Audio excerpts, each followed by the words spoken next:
So, another adventure back the roads na naman to mga best friends, sapagkat sa rides na ito ay ating tatagusin ng malawak at napagandang bulubundukin ng Kalinga patungo sa napagandang bayan ng Bangued Abra mga best friend, sapagkat sa rides na ito ay pupuntahan natin ang sikat at nagte-trending na Blazing Mountain of the Gods mga best friend. Pero kailangan muna nating tagusin ang bulubundukin ng Kalinga para makarating tayo sa lugar na yan gamit ang ating pangmalakasang ADV 160 mga best friend. Bibihira nga ang mga riders na makarating sa napakamatarik na amazing mountain na ito, pero salamat sa Diyos nabigyan tayo ng pagkakataon na marating ito mga best friend. At kung sakali mang dumaan ka na sa bulubundukin ng Kalinga, magparamdam ka naman sa comment section mga best friend. Tara, samahan nyo ako sa rides na ito. Make sure na papanoorin mo ang video na ito at ikukwento ko sa iyo.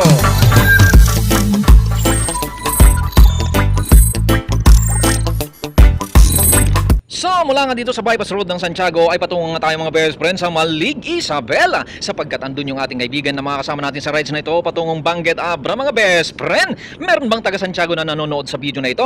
Paramdam naman kayo sa comment section mga best friend. At ilang sandali nga lang dito na tayo sa may barangay Rizal ng Santiago mga best friend. At tuloy-tuloy nga lang ang ating pagmamotor hanggang marating natin ang San Mateo, Isabela mga best friend. Meron bang taga San Mateo na nanonood? Paramdam naman kayo sa comment section mga best friend. At sa ating nga pagpapatuloy ay narating nga natin ang Aurora, Isabela. Meron bang nanonood sa bayan na ito? Paramdam naman kayo sa comment section mga best friend. Fast forward mga best friend, narating na nga natin ang bayan ng Malig, Isabela. At andito nga yung ating kaibigan na si Brother Joffrey na makakasama natin sa rides na ito mga best friend. Meron bang nanonood mula dito sa Malig, Isabela? Paramdam naman kayo sa comment section no mga best friend. At ilang sandali nga lang ay kasama na natin si Brother Joffrey at patungo na nga tayo ng Tabuk, Kalinga mga best friend. At hindi nga kalayuan ay may pinasukan ng ating kaibigan na kanto. At first time nating dumaan dito mga best friend, basta patungo daw yan ng Tabuk, Kalinga. Anong lugar kaya to? Pa-comment naman para malaman ko mga best friend. At pagdating nga sa kanto na to ay kumaliwa nga uli kami mga best friend. Grabe, hindi ko na alam ang pangalan ng lugar na to. Basta sumusunod lang kasi ako.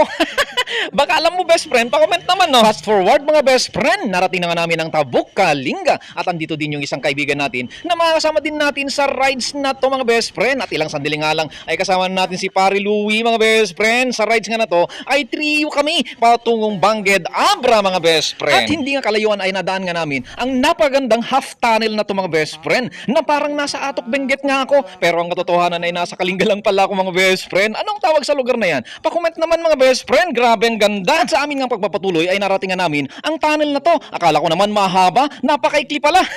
Anong name ng tunnel na yun mga best friend? At eto na nga, mukhang mag-umpisa na nga mahirap na daanan mga best friend na hindi nga kalayuan ay mamamangha ka sa isang falls na mismong nasa daanan mga best friend. Ano ang name ng falls na to? Pa-comment naman no. At sa aming nga pagpapatuloy ay nadaan nga namin ang arko na to na hindi kalayuan ay narating nga namin ang mini cave na to na merong falls sa loob mga best friend. Pa-comment naman kung anong name ng mini cave na yan mga best friend. At sa aming nga pagmamotor mga best friend ay narating nga namin ang nakakamanghang kabundukan na to na sa kanyang itaas ay matatanaw mo ang nakaka-amaze na falls mga best friend. Saan kaya galing yung tubig kung nagmumula sa taas yung tubig sa falls? At pa-comment naman mga best friend kung anong name ng falls na yan. At ilang sandali nga lang ng aming pagmamotor ay nadaanan nga namin itong mini falls na to. Grabe, kung di lang kami nag-aapura, masarap maligo dito. Ikaw best friend, naligo ka na ba sa mini falls na yan? At nagpatuloy nga ang aming adventure mga best friend hanggang nag-stop over nga kami sa bridge na to na talaga namang masisilahin mo ang napakagandang likha ng Diyos na nakaka-refresh sa isip at puso mga best friend. Pa-comment nga kung ano ang pangalan ng bridge na to mga best friend. Siyempre, hindi natin pinalampas na tignan ang kabilang nitong bridge na to mga best friend na talaga namang napakaganda para tuloy inaaya kami na magpaanod sa tubig mga best friend.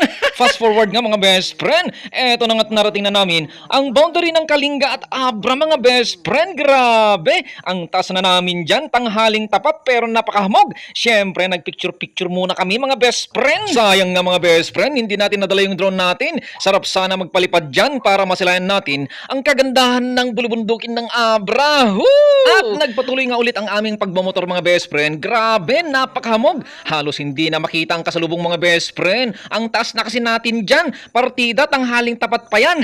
Pero kahit mahamog mga best friend ay masisilayan mo pa rin ang kagandahan ng kabundukan ng Abra at samahan mo pa ng only banking sarap magmotor, nakaka-amaze talaga. At hindi nga kalayuan mga best friend ay narating nga namin ang part na ito na super mega ang taas-taas na namin, pero tignan nyo naman ang mga bangin mga best friend. Walang kaharang-harang ang daanan, nasa konting pagkakamali nga ay biyahing langit na mga best friend.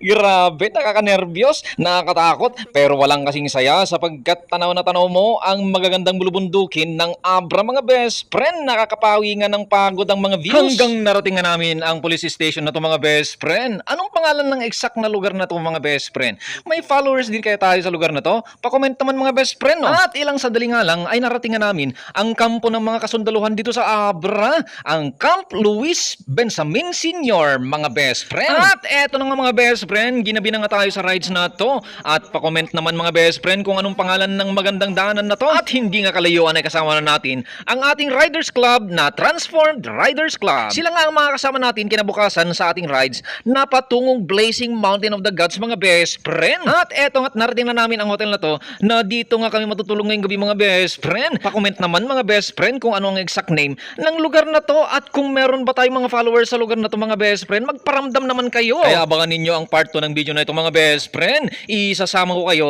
sa aming maging rides patungong Blazing Mountain of the Gods. Grabe, excited na ako mga best friend. At kung sakali mang umabot ka sa parte ng video na ito, ay maaari mo bang i-comment kung taga saan ka para malaman ko din kung saan aabot ang video na ito mga best friend. At kung hindi ka pa nakafollow, baka naman. Isang sekreto ng buhay mga best friend para ikaw ay sumaya. Hindi kailangang maging milyonaryo ka muna para ikaw ay sumaya. Sumama ka lang sa tamang tao, tamang grupo, nakasama ang Diyos siyempre para ikaw ay sumaya.